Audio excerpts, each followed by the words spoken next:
And at this time, I'd like to invite Peter Lee, Executive Director of the John Hope Settlement House.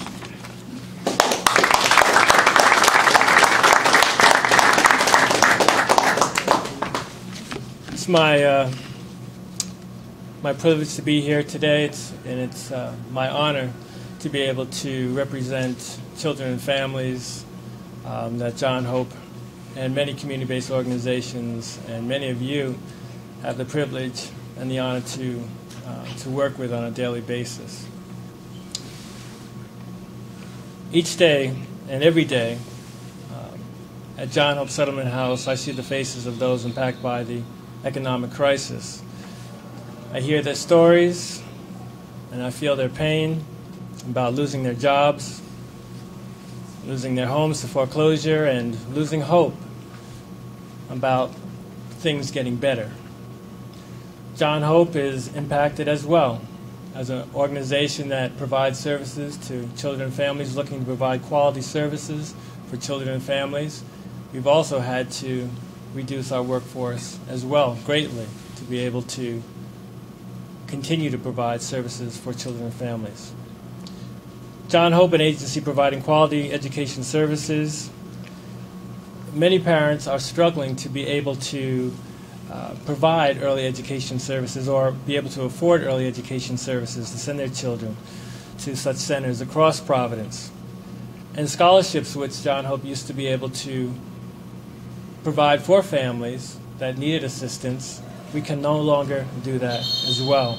So what does that mean? It means that many of the children and many of the families that are looking to help their children get a good start in early education so that they're prepared to succeed in school do not have that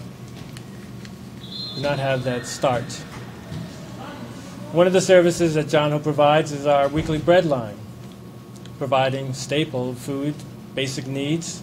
We've seen this line increase to about 20% of families, individuals looking just to make ends meet, barely making ends meet. Yes, we know that these are really tough economical times, and our residents and our neighbors are living it. Many of us standing here today on this chilly spring day are fortunate to be able to go home and turn that heat up. But many of our families and children don't have that luxury to be able to turn that dial to get a little warmer or even to have heat. This is real. And this is very challenging, and it's really hard. My daughter also came here to play soccer when she was young. And it's not about soccer, really. Soccer is a tool that enables children to be able to develop, sharpen their social skills so that they can in turn contribute and be positive members of society. And what's going to happen if these doors here close, if these doors across Providence and rec centers that serve so many on a daily basis, if they close? Our resource, our strength,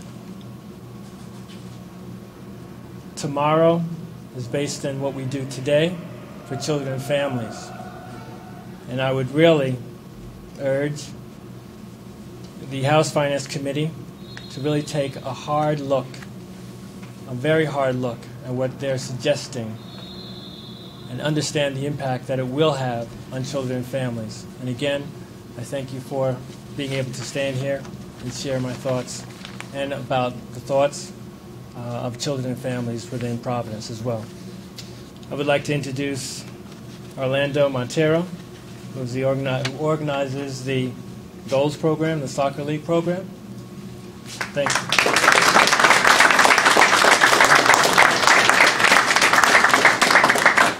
Well, thank you very much for having me representing Goals Youth Soccer, which is a program that we run here on Saturday. Every Saturday we are here from 9 until 7 at night.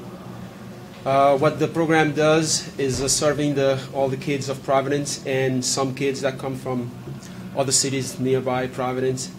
But mostly of the kids, that 98% of the kids that we serve here that will provide with the soccer program comes from Providence. And by passing this legislation, basically you are going to be closing these doors to the children that comes here every day. They really look forward to come here every Saturday to play soccer. As my colleague just said over here, it's sharpened their social skills. They come here, they play soccer, they talk to other children and other parents and myself and Carolina, who's not here today, and learn not just soccer but social skills as well. And by taking by closing this door, and I'm so thankful for the City of Providence and Mayor Cicilline for having this place open for all these children that we provide with the soccer program. So please do not pass the legislation, do not close the door to the children of Providence, and just keep this door open so we could do our best to serve these children. Thank you again.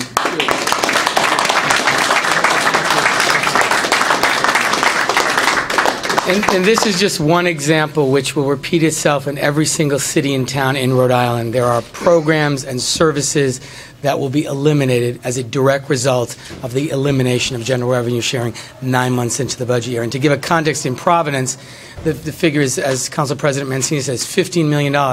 If you set aside for a moment police and fire, all of the operations of city government are approximately $40 million annually. So if you take the 3 months, it's $10 million. So that if we closed every single department in city government for those 3 months except police and fire, we still would be $5 million short in making up the shortfall.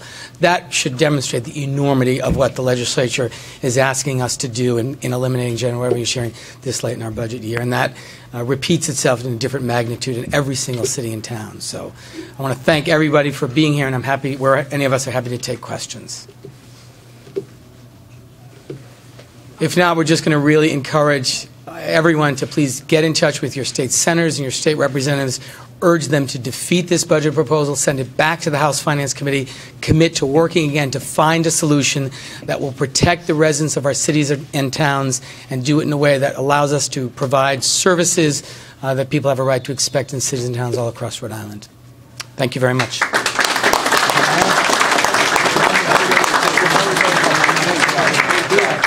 Good job.